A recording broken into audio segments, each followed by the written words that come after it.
anak perempuan mengkhitannya hukumnya menurut mazhab Syafi'i. Kalau laki mutlak dalam mazhab Syafi'i, laki wajib dikhitan. Terjadi khilaf di antara mereka tentang hukumnya, apakah itu wajib, apakah itu sunnah, atau itu. Ulama ini dua bagian. Ada yang mengatakan sunnah yang mukramah di sini dekat kepada sunnah. Jadi kalau bisa dihitan itu lebih bagus, supaya tidak ada darurat yang lain.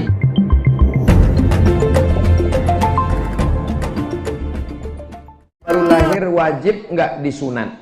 Anak perempuan mengkhitannya hukumnya menurut mazhab Syafi'i wajib. Tapi kesepakatan PBB, United Nation, Persatuan Bangsa-Bangsa, bukan pajak bumi dan bangunan, bahwa kata dia tak perlu sunat, tak perlu khitan. Makanya dokter bidan sekarang nggak mau nyunat, nggak mau khitan. Maka saya berpegang pada mazhab Syafi'i, cari dukun kampung, bidan kampung, dukun yang nggak pakai jin, dukun sunat, yang nggak pakai hantu setan. Maka panggil dukun sunat, potong dia. Kalau dia sudah lewat sekian bulan, sekian tahun, tanya dulu, Bu dukun sunat, ya ini anak saya sudah SMP, bisa nggak disunat? Oh jangan, mati dia nanti kan. Nah, maka tak usah lagi, tak usah disunat. Tapi untuk apa gunanya? Kata Nabi, ya khattana, hai tukang sunat, potong. Tapi jangan terlalu banyak, karena kalau terlalu banyak nanti perempuan jadi frigid, dingin, tak ada hawa nafsunya. Tapi kalau tidak dipotong, maka memicu hawa nafsu seksual. Pakaiannya sempit, alat genetikalnya memicu seksual, tontonannya seks, porno, makanannya memicu hawa nafsu. Kalau tak disunat, maka terjadi zina. Itulah terjadi, dia menarik laki orang, menarik anak gadis, gatal dia nanti. Oleh sebab itu maka kita sunat dia. Anak Ustaz, anak saya belum bersunat karena laki-laki, masih kecil lagi. Bismillahirrahmanirrahim. Khitannya bayi perempuan.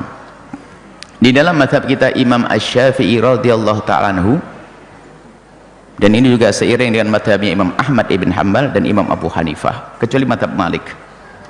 Mazhab Imam Syafi'i bahwa khitan itu wajib bagi laki dan perempuan. Harus paham. Biarpun wanita, anak gadis wajib dihitan. Ini dapat yang pertama. Ada pendapat yang kedua dalam mazhab Imam Syafi'i yang kuat juga, wanita tidak wajib dihitan. Kalau laki mutlak dalam mazhab Syafi'i, laki wajib dihitan. Kalau mazhab Imam Malik adalah sebuah kemuliaan saja, wah, laki itu dihitan. Dan berbedanya mazhab ini adalah penting untuk umat yang berbeda-beda. Kalau seandainya tiba-tiba seorang juru dakwah santri Al-Bahjah ini pergi ke mana, Australia atau kemana, ke Eropa sana, tak taunya ada 6.000 orang masuk Islam, mau pakai mazhab Syafi'i, khitan massal, nyungsep yang khitan nanti, ya kan? Tidak pernah ada dengar khitan massal. Ternyata mazhab Malik suka-suka nyicil khitannya, tidak khitan pun perlahan nanti. Jadi mazhab Syafi'i ya mengatakan khitan hukumnya wajib bagi kaum pria mutlak.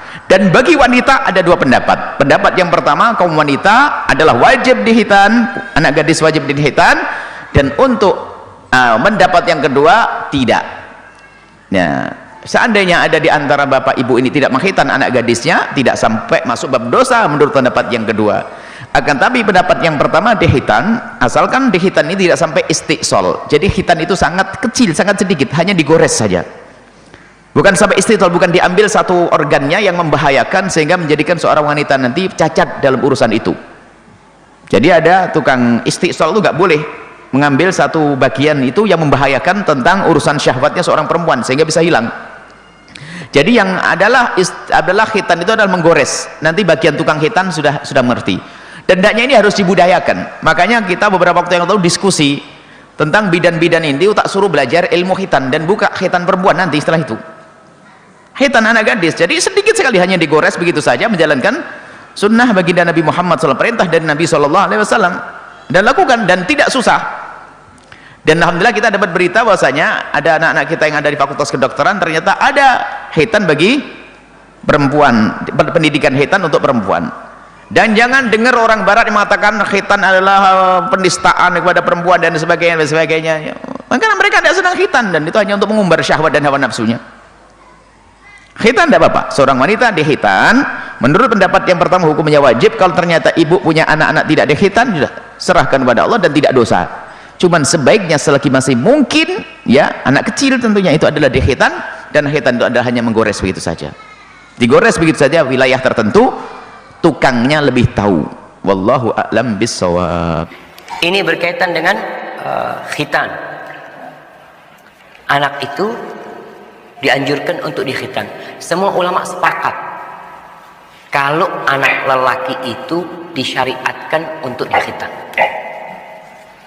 Adapun untuk anak wanita, terjadi khilaf di antara mereka tentang hukumnya, apakah itu wajib, apakah itu sunnah, atau itu hanya sekedar kemuliaan saja.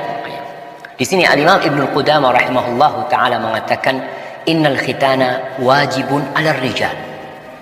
Dia mengatakan bahwasanya khitan itu wajib atas kaum lelaki. Wa makramatan wa makramatun fi haqqin nisa. Dan itu adalah sebuah kehormatan bagi para wanita, walaysa biwajibin 'alaihinna. Di sini disebutkan bahwasanya itu bukan wajib atas perempuan untuk khitan. Di sini berkaitan dengan khitan para wanita. Kemudian ada riwayat dari Imam Ahmad mengatakan bahwasanya wajib buat lelaki dan perempuan, dua-duanya wajib. Para ulama berdalil atas hukum khitan buat wanita adalah dengan hadis Ummu Atiyah radhiyallahu anha. Dia berkata, inna imra'atan kanat takhtinu bil Madinah. Dulu tuh ada perempuan di Madinah yang kerjanya menyunat wanita. Lalu Nabi SAW mengatakan kepada perempuan ini, la tanhaki fa inna dzalika ahba lil mar'ah wa ahab ilal ba'al.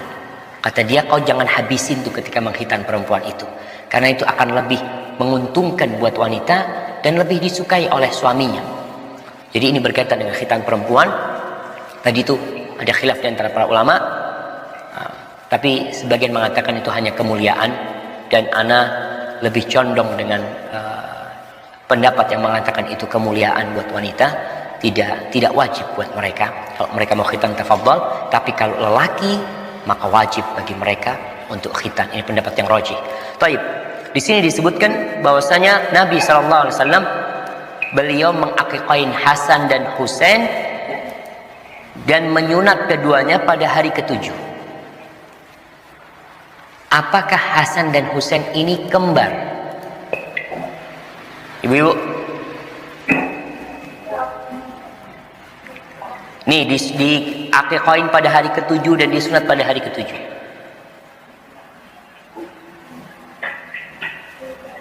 Hasan Husain kembar apa enggak? Tidak. Tapi orang yang membaca hadis ini akan mengira kembar, karena disebutkan Nabi SAW menyembelih akikah untuk Hasan dan Husain dan menghitan keduanya pada hari ke-7. Wa khatanahuma li sab'ati ayyam. Jadi seakan-akan bebarengan tuh. Jadi khitannya Hasan Husain bebarengan, akikahnya Hasan Husain bebarengan. Padahal tidak. Hasan anak yang pertama untuk Fatimah radhiyallahu taala anha, dan Husain anak kedua. Dan Hasan atau Husain lahir itu ya nggak sampai setahun dari lahirnya Hasan, dikarenakan Fatimah setelah selesai masa nifasnya lalu dia datang bulan sekali insyaallah, kemudian dia hamil. Jadi mungkin nggak sampai setahun perbedaan Hasan dan Husain itu. Tapi di sini diceritakan oleh Jabir bin Abdullah peristiwa dua, peristiwa ketika lahirnya Hasan, peristiwa ketika lahirnya Husain. Daripada cerita satu-satu sama Jabir, langsung diceritakan Nabi aqiqah buat Hasan dan Husain dan menyunat keduanya pada hari ke-7. Tapi tutup. Waalaikumsalam warahmatullahi wabarakatuh. Setelah ya, wajibkah khitan bagi perempuan, ya saya sudah bahas di pertemuan yang lalu. Jadi bagi perempuan itu mukramah, dipandang mulia, ya. Dan hukum khitan ini ada 3 pendapat dari para ulama. Pertama, wajib untuk laki-laki, wajib untuk perempuan. Keduanya disebut wajib. Kedua, wajib untuk laki-laki, sunnah untuk perempuan. Yang ketiga, sunnah untuk laki-laki yang paling kuat dan terhormat, mukramatun bin nisa, sunnatun rijal, mukramatun bin nisa. Pendapat terkuat dari kalangan ulama itu mengambil pendapat yang ketiga, sunnah bagi laki-laki dan dipandang mulia untuk perempuan. Sunnah itu sangat ditekankan, ya, maka di situ muakkadah sifatnya, jadi sangat dianjurkan. Tapi mukramah di sini itu pandangan terbagi lagi pendapat ulama di 2 bagian. Ada yang mengatakan sunnah yang mukramah di sini dekat kepada sunnah. Jadi kalau bisa dihitan itu lebih bagus, supaya tidak ada darurat yang lain. Ya, tapi kalau misalnya ada darurat yang lain, itu ma'fuan sifatnya, dimaafkan dia sekalipun tidak sama dengan laki-lakinya. Karena itu ketika ada perempuan dihitan, Nabi pernah mengatakan hati-hati ya, jangan sampai berlebihan gitu ya. Nah, kalimat Nabi ini dipahami berbeda oleh 2 hal. Ulama sebagian besar memahami tetap syariat khitan itu berlaku, tapi dengan penuh kehati-hatian, jangan sampai melukai bagian yang tidak boleh kemudian terlukai. Ada yang mengatakan yang kedua, sebenarnya Nabi tidak berkeinginan untuk itu terjadi dalam konteks pada saat itu, karena alat-alat yang digunakan khawatir yang berpengaruh pada keadaan bagi perempuan. Dan di situ ditafsirkan lebih baik dalam kondisi yang darurat atau ada yang dikhawatirkan tidak dilakukan untuk perempuan, tapi kalau bisa dikerjakan itu yang paling utama. Jelas sih? Baik, sudah.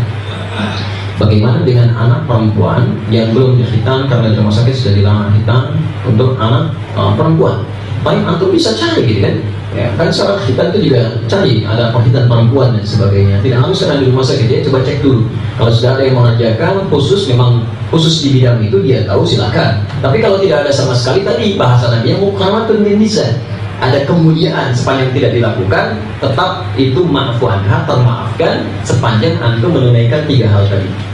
Jelas di sini? Tapi jangan jadi alasan untuk tidak dulu. Kalau ibadah itu kerjakan dulu semaksimal yang kita bisa. Jelas ya? Ya, kalau sudah kita kerjakan semaksimal kita bisa, baru kita